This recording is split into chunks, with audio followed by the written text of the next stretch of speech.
At this time, we want to have a word from the Detroit branch of the NAACP, Reverend Wendell Anthony.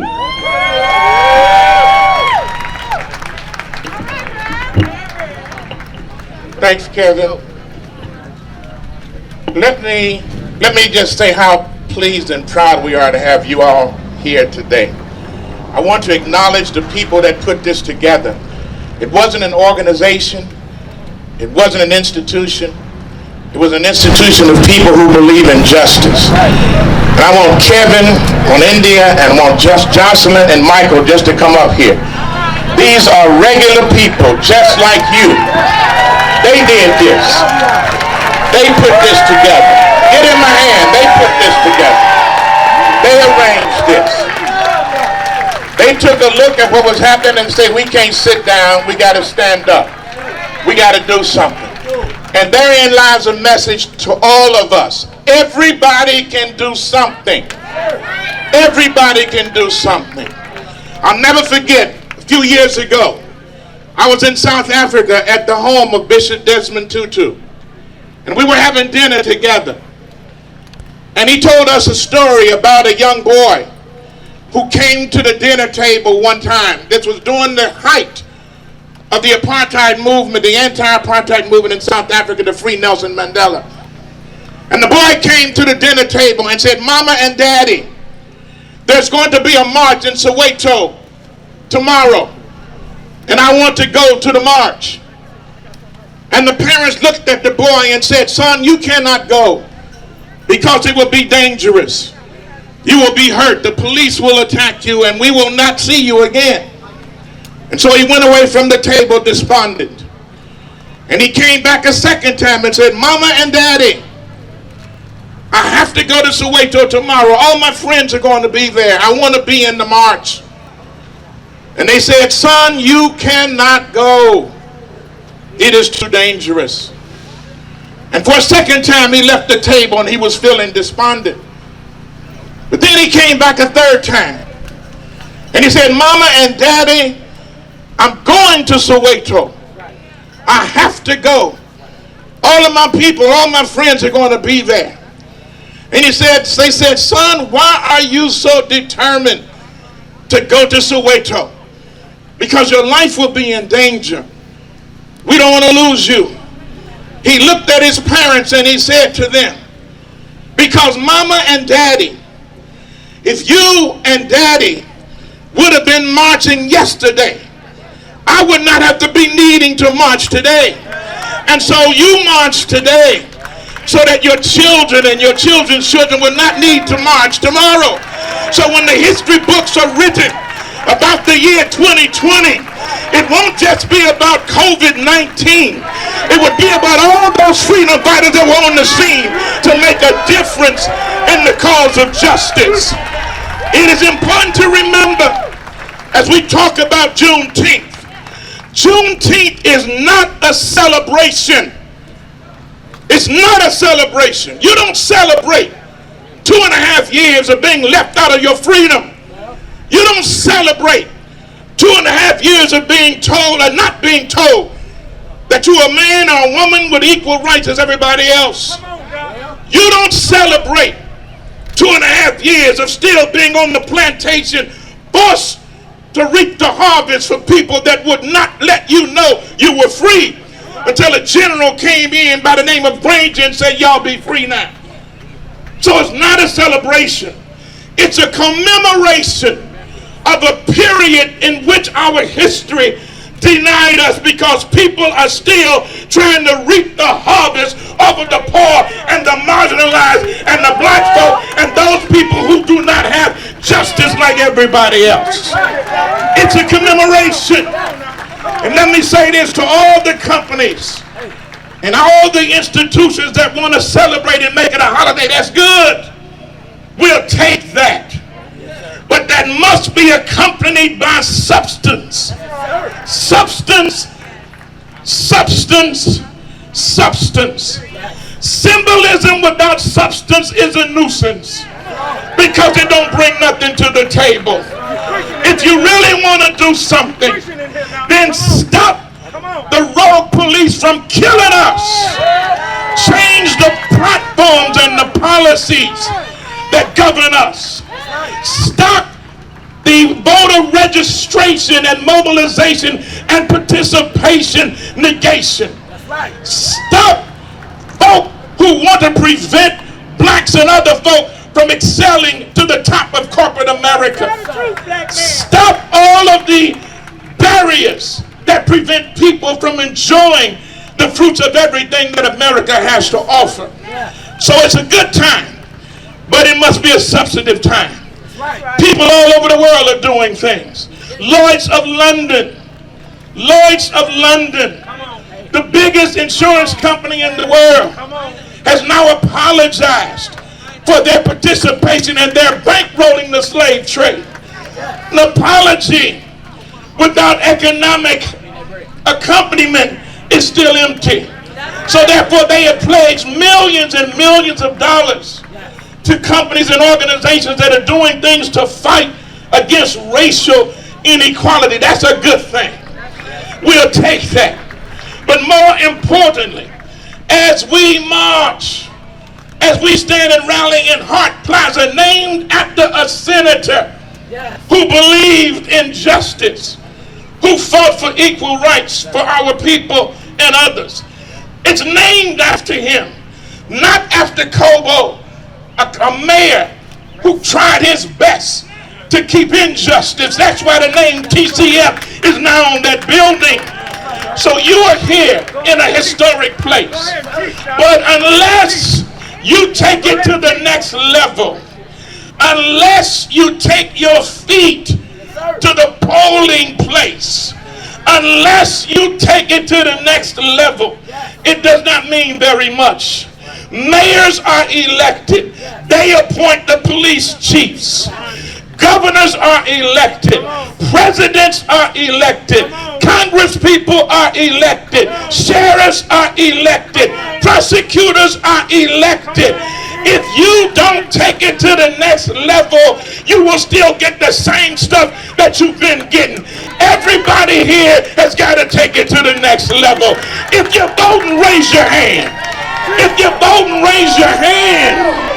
Put your hands down. If you're counting yourself or being counted in the census, raise your hand. That means dollars for your neighborhood. If you are not registered to vote, you see that booth behind you, Detroit branch NAACP. Go over there, get registered, fill out your census stuff, and make sure that you are counted. They are counting on us not to be counted. They don't want us to be counted.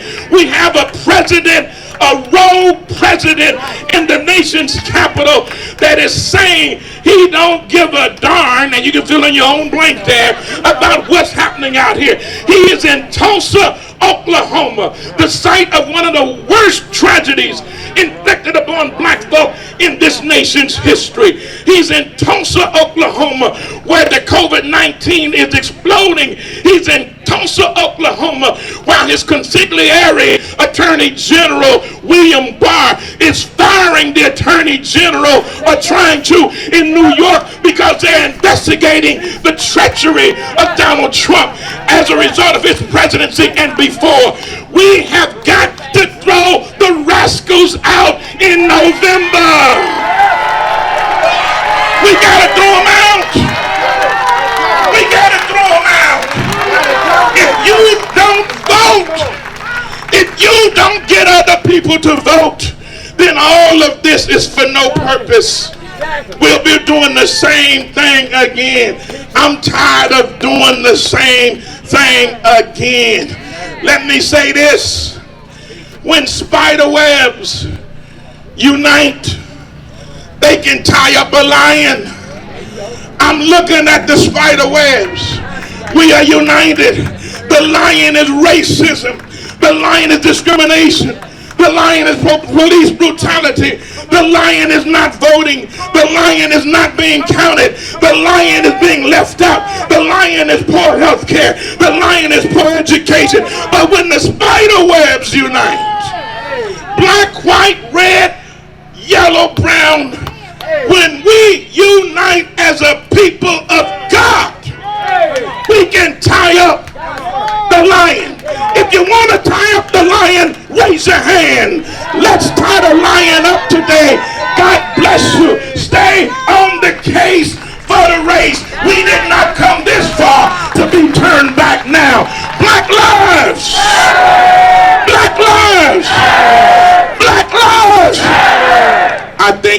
united. God bless you. Give it up for Reverend Wendell Anthony, Detroit Branch NAACP Fellowship Chapel.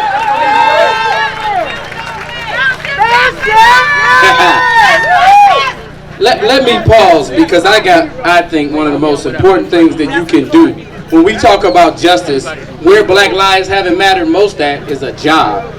Let's be clear, when it's time to hire, a lot of times they find a way to exclude people. And if you got a job, you ought to raise your hands right now and shout. Because in COVID-19, a lot of jobs went away, like 40 million of them. So we just got to notice that Team ABC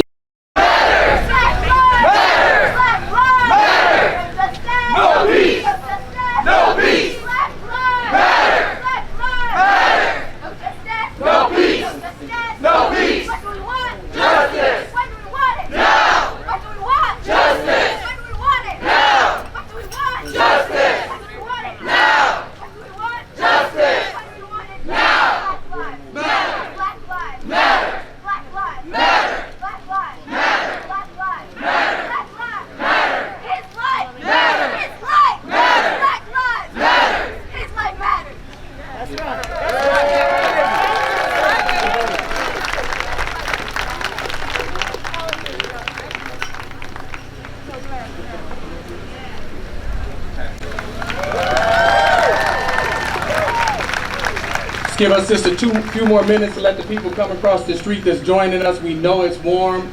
We know it's hot. We just got a short program and we will start real soon.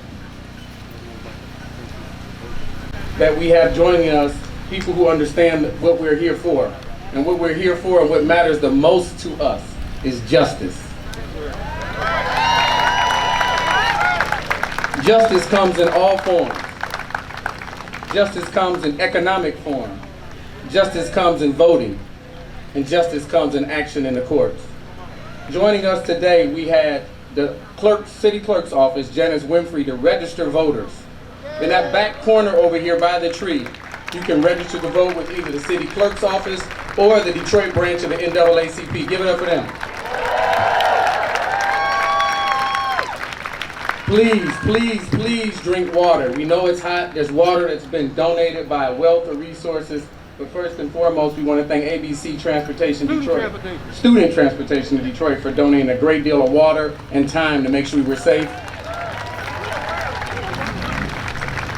We also we want to make sure we thank the Black Med Students Association who came down from Wayne State to volunteer to keep us all safe.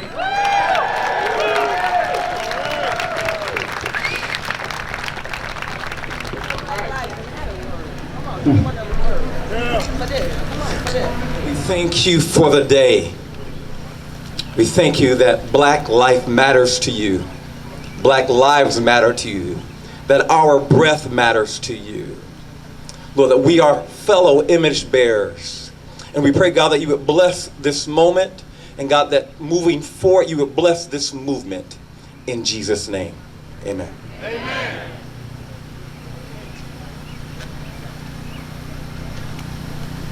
At this time, we're going to open it up with a song from the Shoemaker Singers.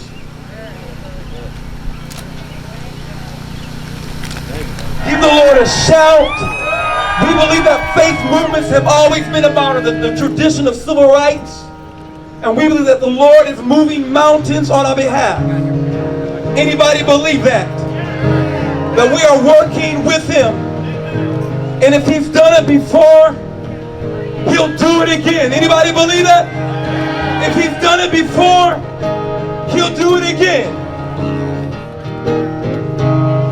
I need you to help me. Come on. So,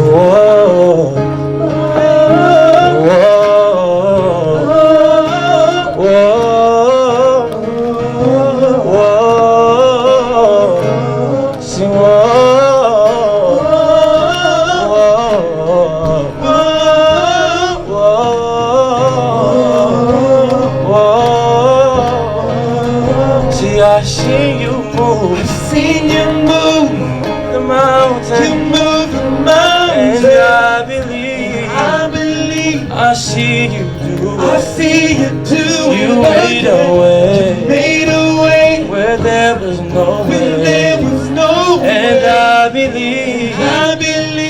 see you do it. I see you do it. I see you move. I see you move. You move the mountain. You move the mountain. And I believe. I believe. I see you do it. I see you do it. Made a way. Made a way. Where there was no When way. there was no way. And I believe. I believe. I see you do it. I see you do it again.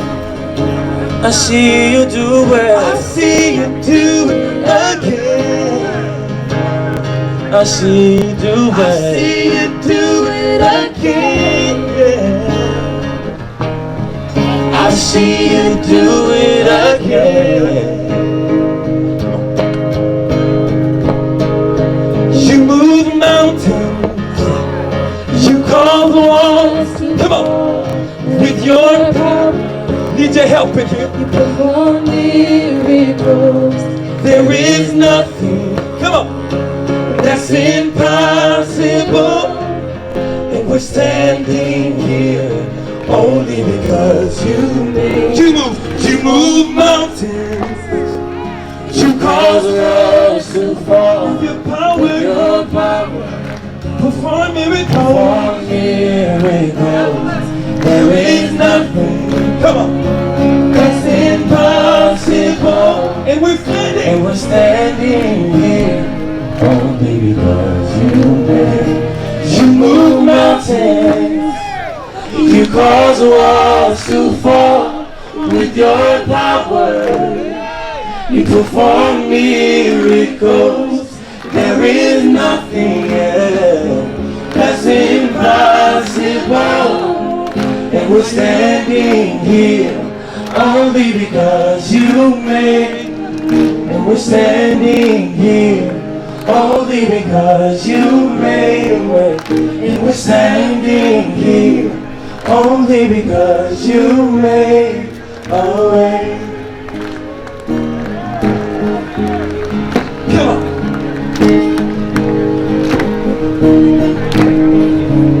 You made a way. You made a way. Sing, you made a way. You made a way. You made a way. You made a way. Don't know how, but you did it. You made a way. Made And I a don't know how, but you did it. how, but you did it. You made it. I don't know how, but you did it. How, but you did it. You made it. I don't know how, but you Don't did know it. how, but you did it. You made a way. I don't know how, but you did it. You made it. I don't know why. Don't know why, but I'm grateful. Don't know why, but I'm grateful. Don't know why, but I'm grateful. Yeah, Don't know why, but I'm grateful. Don't know why, but I'm grateful. Don't know why, but I'm grateful. Don't know why, but I'm grateful. And we're standing here only because you made. And we're standing here only because you made the way. And we're standing here only because you made a way.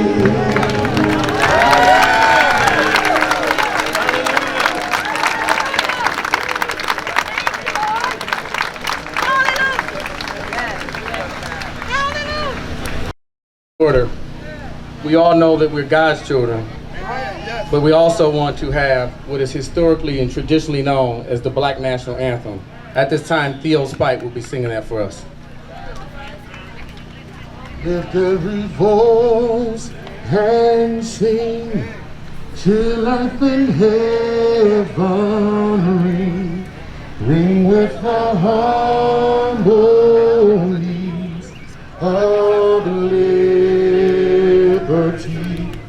Let our rejoicing rise high as the listening skies. Let it resound loud as the rolling sea.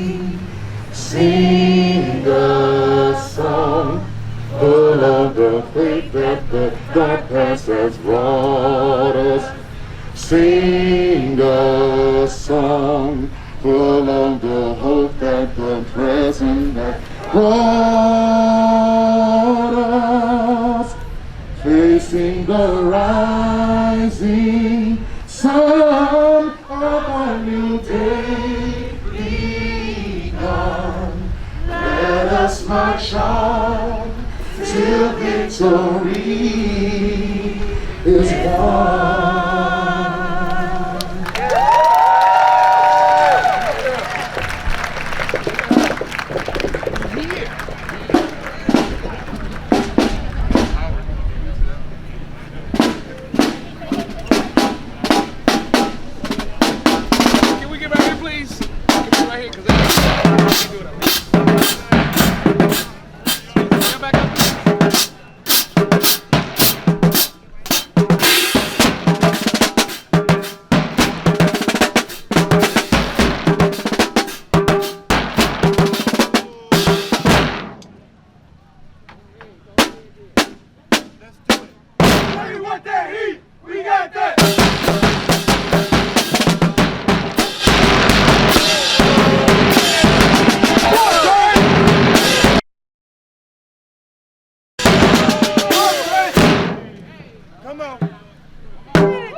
It's a hot day, so we won't keep you much longer.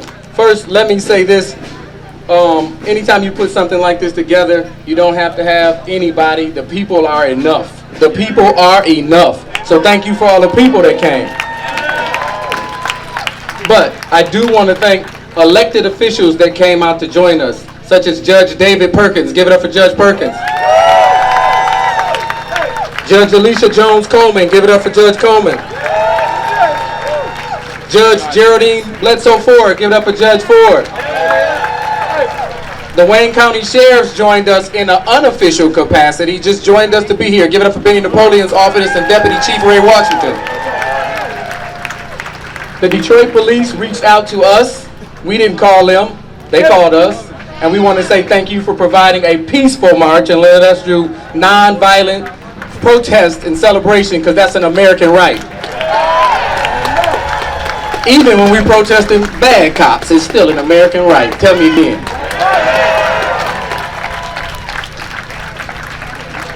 We want to thank the Masons, the Prince Hall Masons, and you know I'm going to mess up because it's about 4 other groups of Masons that joined us, and the Order of Eastern Stars that provided as marshals along this route. But I want to thank you all for your organization skills and participating. Thank you. We only have 3 more speakers and then we will be done. Transportation is hiring school bus drivers, experienced CDL drivers, and new drivers training program. So you call AB to come to celebrate. We didn't want to interrupt what was being done on Friday in Juneteenth already that was planned, but we wanted to do something where we could bring families. We've seen a lot of stuff happen already in cities across the country. They're necessary. Let me say it again, it's necessary. Feet on the street change things. Look what's happened already. Look how people are being held accountable and held to justice. Those cops would not be in jail in Minnesota if feet weren't on the street. So let's keep the pressure up. But we also want to talk about, when we talk about economic justice, we also want to talk about voting justice. That's right. So we're going to get those last two speakers up today, and then we're going to turn you all loose. First of which is one of the co-organizers and planners of this march, who's worked tirelessly and very hard to put this together. She's engaged, and her fiance loaned her to us for about 10 days, and I'm sure we got on his nerves, y'all. So give it up for Indy. In unity to celebrate Black culture, empowerment, and cultural change. Juneteenth is about recognition, restoration, and celebration. And I would have to say that all of us here together, I do believe that we have achieved the celebration. So give it up for that as well. Each of us should be very proud that we have come together and joined together in greatness. The purpose of organizing this event was not just a protest. Our team was very intentional in the purpose behind putting together this rally. We wanted to be sure that everyone understood what Juneteenth is when you speak that word. Juneteenth became a symbolic day on June 19, 1865, by representing African American freedom with the ending of slavery in Galveston, Texas. This day commemorates Union Army General Gordon Granger's reading of the federal orders in the city of Galveston, which proclaimed all slaves were free in Texas. This took place 2 years after President Lincoln's Emancipation Proclamation in 1863.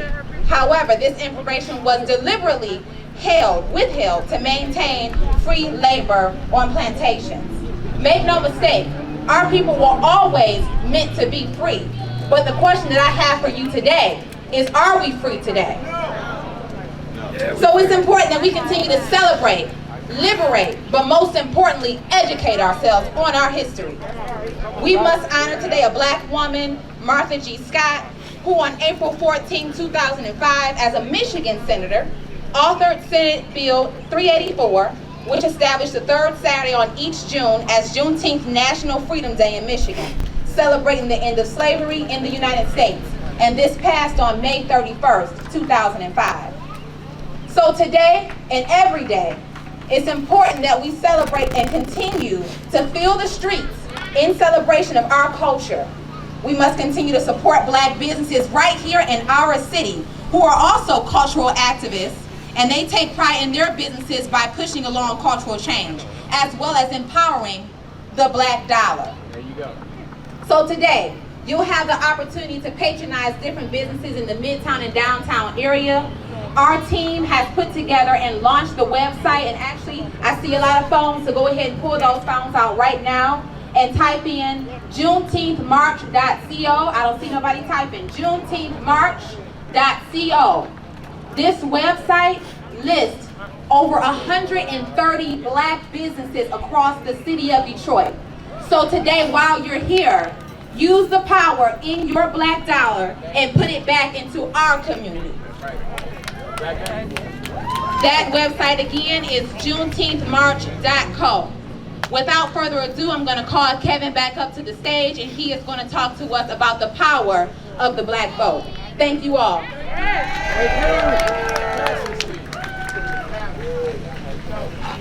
Just really briefly, there's an important piece of legislation that will be pending, and I think everyone here needs to know about that legislation. Joining us today is Representative Tyrone Carter to talk to you about a piece of legislation you need to know about. You need to put pressure on your elected leadership all throughout Michigan. So with no further ado, we want to thank Representative Tyrone Carter for coming to talk with us.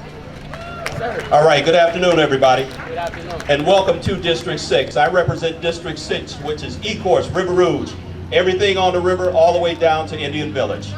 But I run a mentoring program at Wayne State during the summer. And let me tell you all, young people, I am encouraged. I am encouraged, I admire your strength. Because when I think about movements, I think about the civil rights movement. People forget that the Greensboro 4 out of North Carolina A&T started it at the counters. So today, when my young people called me when what happened to George Floyd, they had a couple things. They said, Mr. Carter, if it was 4 of us in a car with a gun and some drugs, how many of us would go to jail? All 4 till we sorted out. He said, well, why didn't all 4 of those officers go to jail until they sorted it out? Because we saw a crime. And I said, you know what? Young people, you inspire me. So what I'm working on in legislation, and to give you my background, I retired from the Wayne County Sheriff's Department as a lieutenant 25 years ago. So I know what it's like to be a law enforcer. But I also understand the power of the pen. And I told the young people, if you're going to protest, you have to have a purpose. Because a protest without a purpose is a parade. You all need to let me know what you want. And the legislation that I'm working on is about holding officers accountable. I don't want to hear anything else about training. It is not a training issue. I've been to a police academy. I've taught at a police academy. I've been to the FBI academy. And nowhere in that training have I seen what I've watched happen in black communities. It's a training issue when it happens in everybody's community. Then we have to address that issue. It's a consequence issue. That officer stood on his neck and looked at everybody with the look like, what's going to happen to me? And we've seen this rerun over. If you watched 16 Shots, you saw what happened to that young man. And taxpayers always pay for police misconduct. You guys know that, right? You all end up paying. So my job is to root out the negative officers and bring a hard light on the officers that do a good job. So what I'm proposing, and we're picking up steam, is that any officer that is involved in misconduct, brutality, that attaches to their license with the state of Michigan. That way you can't go from department to department too many times. And think about this. Inkster is an example. The officer left Detroit. There was an article in last Sunday newspaper if you want to look at it. He left Detroit, went to Inkster, beat a motorist. They had to get a special millage to pay that $3 million. Had his record followed him, Inkster would have never hired him. So we've got to figure out a way, because when an officer shows up right now, you all don't have trust. Let's be honest. That's right. I'm a black man. I don't have trust. They don't know who I am until I show my credentials. But when they roll up on me, this is not a mutable trait. I can't put state representative on my face or retired officer. They say, oh, he's okay. Right. No, when they roll up on me, they see a black male. That's right. That is not a mutable trait. As the father of black males, I get it. So I learned early on that the pen is mightier than the sword. You all have the sword.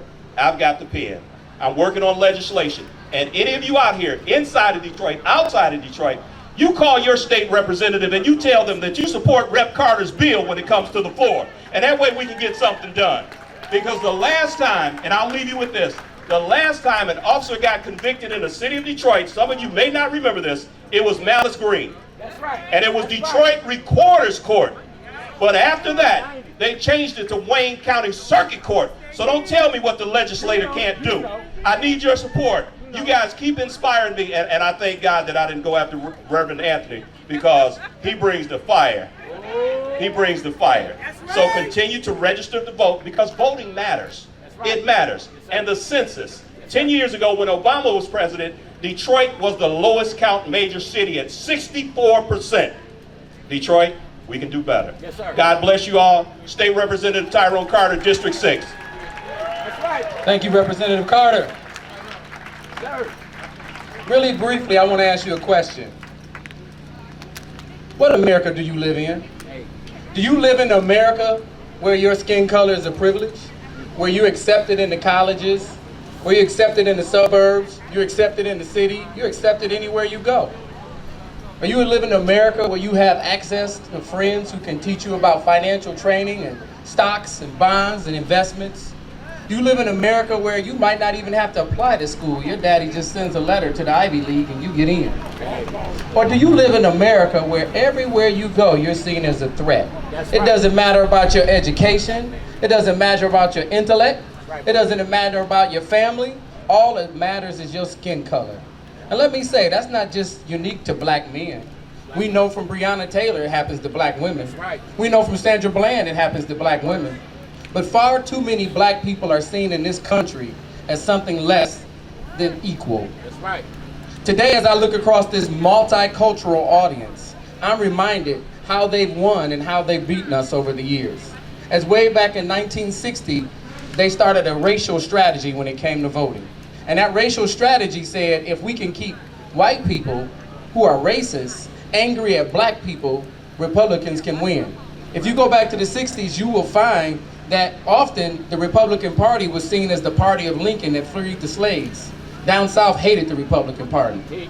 So what happened was they created a racial strategy. Barry Goldwater first introduced it in 1960. Richard Nixon won with it in 1970. And from that point on, the majority of the white voters went to the Republican Party. And they used things like dog whistling. Dog whistling is when you use a racially coded term and you hide behind it and you hide a statement so that people who don't really know realize what's being said. In case you're not sure what that means, when someone says no more welfare, 90% of the time they're using a dog whistle. They're saying welfare as if black people are only people on welfare. Ronald Reagan in 1980 gave a speech and he said, it's terrible how that good white couple in a grocery store paying for their hamburgers and hot dogs off their hard-earned money by some young, strong buck walks in with food stamps and gets a steak. That's a dog whistle.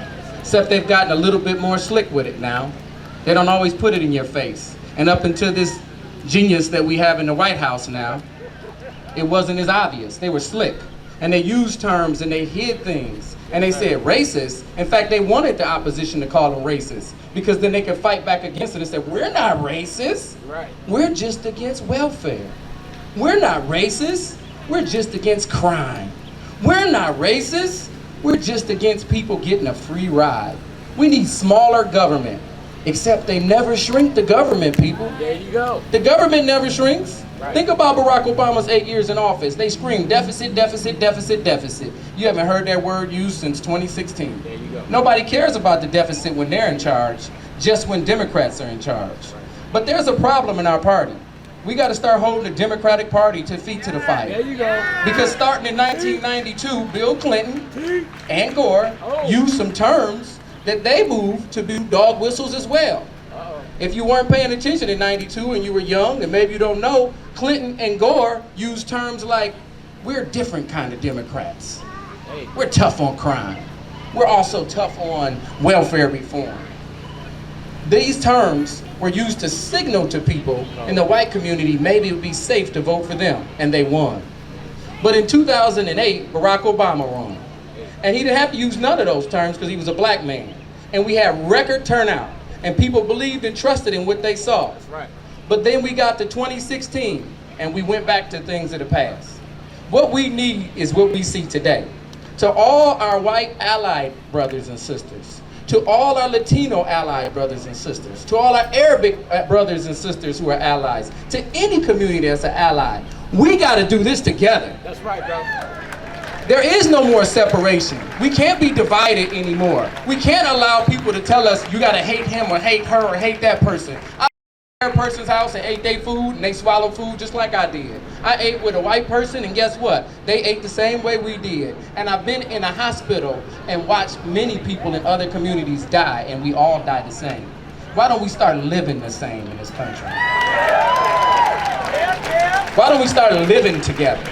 You weren't born to stand on your own. We all need somebody. Nobody got here alone. We didn't plan this march alone. You didn't get down here alone. And unless you're Clarence Thomas, you probably didn't get to where you work alone. At the end of the day, we were built to be dependent upon each other. And nowhere, no time is more important than voting. You heard what we said. You can register to vote. If you're not registered to vote, you can volunteer as a poll worker in the city of Detroit and sign up over there and do that. But most important is that you vote. But we got a tough challenge right now. I'm not gonna kid you and say that I was in love with the choice we had. But I'd vote for him 5,000 times if that's what it took instead of the food we got in the White House right now. We have to change that. We have to vote for him. We have to get out here and push that. But don't stop there, because voting is not just the presidential level. What affects us and why we're out here in these streets today is judges, attorneys, prosecuting attorneys, and a lot of times the mayor you elect. There's something called quadrant voting. I would love to explain it to you, but I don't want to keep us here forever. All I'll say to you is, when you elect a mayor, the questions we should be asking him is, what is his belief on the police commissioner or the police chief he's going to hire? Because he's going to affect your life every day. He's going to affect black lives every day. When we have a chief in the place that's working with us, let's work with him, but hold his feet to the fire. Because even though he ain't elected, he's still a public official. We also have to go further with the prosecuting attorney. There's a race right now for prosecuting attorney. Do you know who's running? We thought about having them here. We plan on doing something down the road because that race is just as important as the race in the White House. You need to know who's running, why they're there, and what we can do to hold them accountable because they're elected. And if they're elected by the people. I won't take any more of your time other than to say this. People often say that when we don't vote, we lose. But actually it's the other way around. When we did this flag was representative of those two Americas. That flag that people talk about was a flag that we honor as black people. Our family members died for this. Our ancestors died for this. And it's just as much as ours as it is as Drew Brees' family or anybody else's family here in this country. We honor and respect Colin Kaepernick for what he did. And then I want to say lastly this. What brought us out here was the horrific death of watching a man put his knee on another man's neck for 8 minutes and 46 seconds. We paused over there for 8 minutes and 46 seconds. Think of how your knee felt on that cold, hard cement. 8 minutes and 46 seconds. He knew what he was doing. He knew what he was doing. I couldn't tell if his hands was in his pocket or he was twiddling them with delight. That was a murderer, and we gotta hold him accountable. But it's not just there, it's all over. So we have to hold everyone accountable. But this is how we do it. People have to show up. It's gotta be important to you. You gotta come out, you gotta put your feet on the street. Nobody's gonna pay you, nobody's gonna give it to you. You gotta care now just like it was your brothers and your sisters. So these protests is happening today, they'll be happening tomorrow, and they'll continue to happen. You gotta go, you gotta show up, you gotta care, you gotta fight, and you gotta keep putting pressure on the people in power and people in leadership. Thank you. Our last speaker, I wanna say just really one thing. In life, you're lucky if you get good friends. If you get one or two, you're really fortunate. But if you get many that will come together to work on a project, you're really blessed because you get to see people work really hard and put their passion and energy in this. This young lady that I'm bringing to the mic called with an idea. If you all think this happened yesterday or this 10 days ago, maybe 9 now, and we went to work. And we went to work because it was a vision and we know this was necessary. We've seen people tearing up all over the place. But this is how nonviolent, peaceful protests change the world. And when she called with her mission and with her ideas, we all jumped on board. So I want you all to give it up for the vision, the voice, the ideas, the passion, the energy behind this march, behind this rally. Jocelyn Green.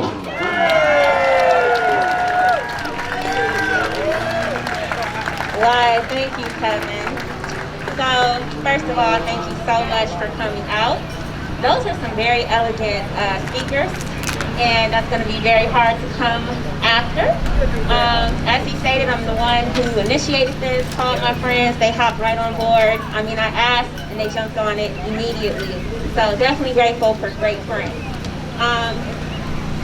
I was super busy communicating with you all via Facebook. If you recognize my name, Jocelyn Renee on Facebook. I spoke to a lot of you through Instagram DMs and on Facebook. And it's been a pleasure to just see you in person. So thank you again. I wrote you a little letter because I just really did not have time to prepare for a speech. So here we go. I would like to think that each of you are truly concerned with the well-being of all human beings.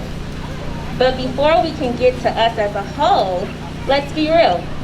It's one part of us that's suffering more than any of us in this thing called the human race. And that's black people. People who look like me. I've seen enough videos of police brutality to suffer PTSD for 5 lifetimes. Most of us have. When you're black, and that plays off of both your emotions and your natural defense mechanisms because you look like the person on the screen, yeah, well, times that 5 by 10.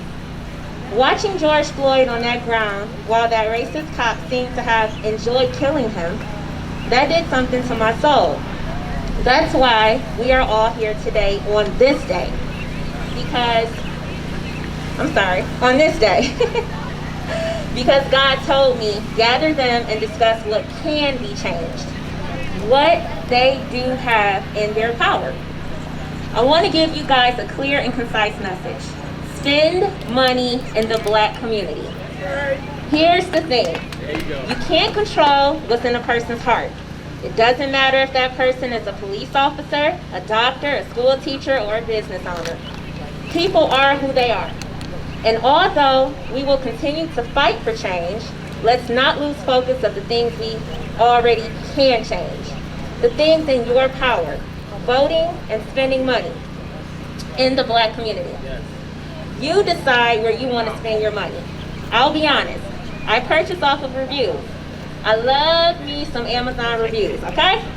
And I do believe that you should ultimately purchase the products that are right for you. But I also do believe that you need to be very intentional with how you spend. Money talks. Black people, we occupy 1.2 trillion in spending power. And being intentional is not just for black people. I challenge all of our allies to do the same. If black people already have it hard enough, I mean, a lot of us just want to go to work, make it home safely without wondering if we'll be murdered, while visiting a corner store, selling a few CDs, grabbing a bag of Skittles, then shouldn't our allies and we go out of our way to circulate the American dollar within the black community? Give the community a way to be empowered and to empower a race of people who have been mistreated for far too long. Killer Mike had a quote in his documentary explaining how Jewish people took about 26 days before their dollar left their community. Do you know how long he stated it takes for black people to allow their dollar to leave their community? 6 hours. An hour? All right, hours, 6 hours. We have to wake up.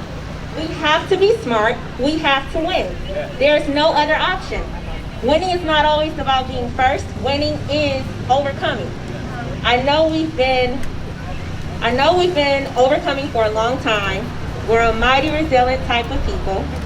But let's not just protest and march and chant without a plan. So what's next?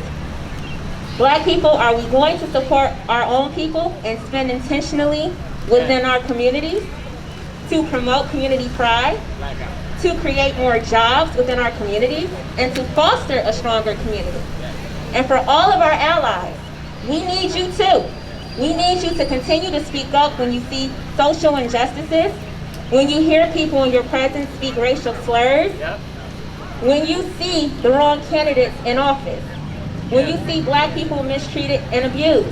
Speak up, but also keep walking with us, not just in the streets, but on this path to change. I challenge you to, when we leave here, please go patronize a black business in honor of Juneteenth weekend and beyond. Let's restore black economic wealth. Let's rebuild Black Wall Street. Let's change what we can. We have work to do, people. Let's do it. You can visit our website. I need everyone's phone in their hand. For those that did not visit the website, as India previously expressed, type in JuneteenthMarch.co. That's co, not com, .co. There's a tab that reads Businesses. Click on that tab and find a business of your choice to patronize today. There are a number of black businesses that you can visit directly after this rally that are right here in the downtown area. Some of them you will pass on foot traveling back up to Woodward. Thank you for listening, and I encourage you to continue learning. Thank you, everyone.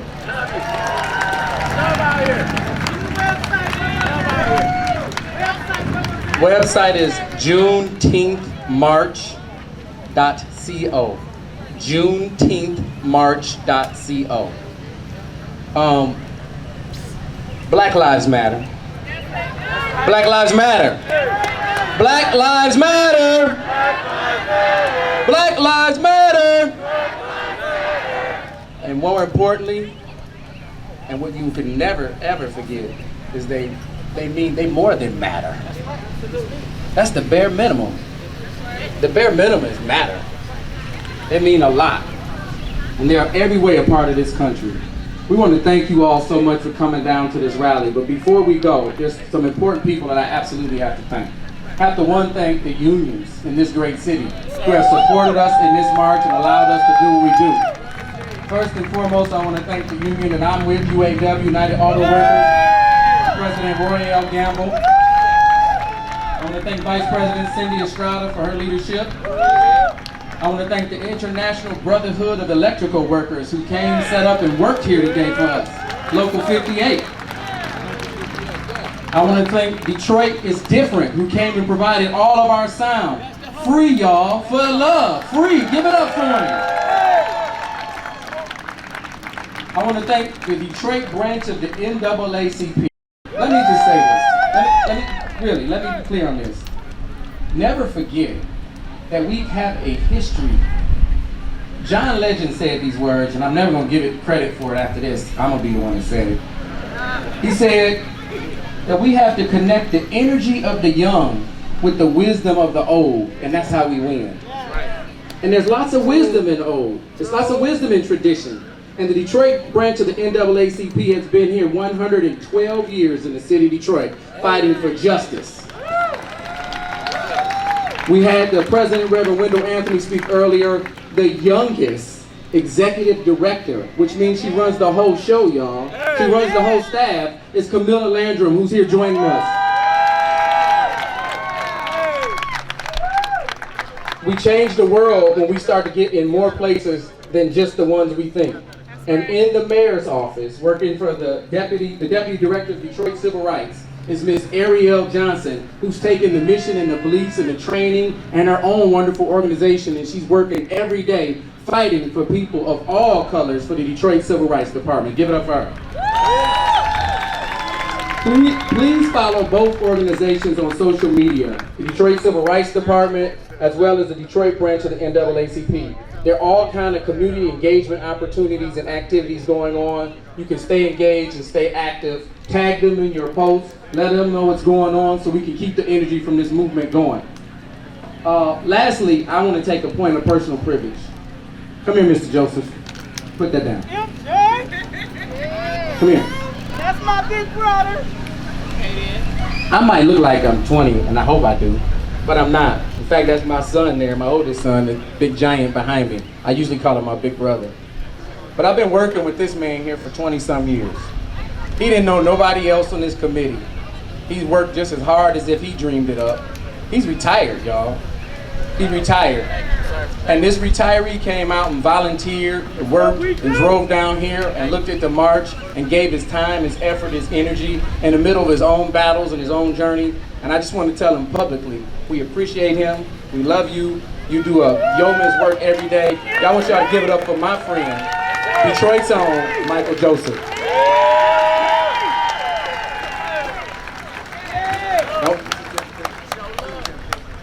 Boy, Charlie Grant, ABC Student Transportation.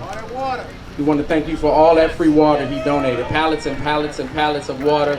You know, Central United Methodist Church that allowed us to park there and have access there. The UAW for helping us where they could. I hope I'm not forgetting anybody. We had a graphic artist that donated shirts. Donated a graphic. Go to our website. We're selling the shirts on there. They're $20. It's just to pay for whatever cost that we had. There ain't nobody making no money off of this, nor are we trying to. Oh, yes. Thank Tommy Walker from Detroit versus Everybody for the kind donation of the shirts and masks. Please support him.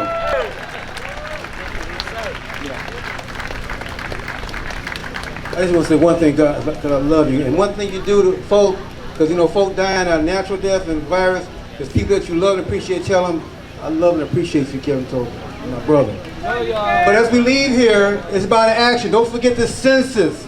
Don't forget to register to vote. Don't forget your mail-in vote. But as we leave here, you walked on that sign that our children made, said, "Power to the people." All change in the world come from young people, whether it's Soweto, South Africa, or Birmingham, Alabama, getting hosed by firemen and bitten by dogs. So in South Africa, what they would say would be, "Amandla." You say Amandla. That means power. They say, "Away to." That means to the people. So we're going to say, "Amandla." Away to. Amandla. Away to. Power to the people. Last word, 1963, Martin Luther King had a historic march right here in the city of Detroit. That march was held on the same day as 1943 race riots in the city of Detroit. It was the 20-year anniversary of it. When Martin Luther King had that march, it's because he wanted to have the march in Washington. And what they said to them is, you can't have that march, because if you have that march, people are going to tear up. Those black people don't know how to act. They're going to riot. They're going to loot. It's going to be a problem. Martin Luther King came here. He worked with the UAW. They gave him an office right down the street at the Dave Miller building.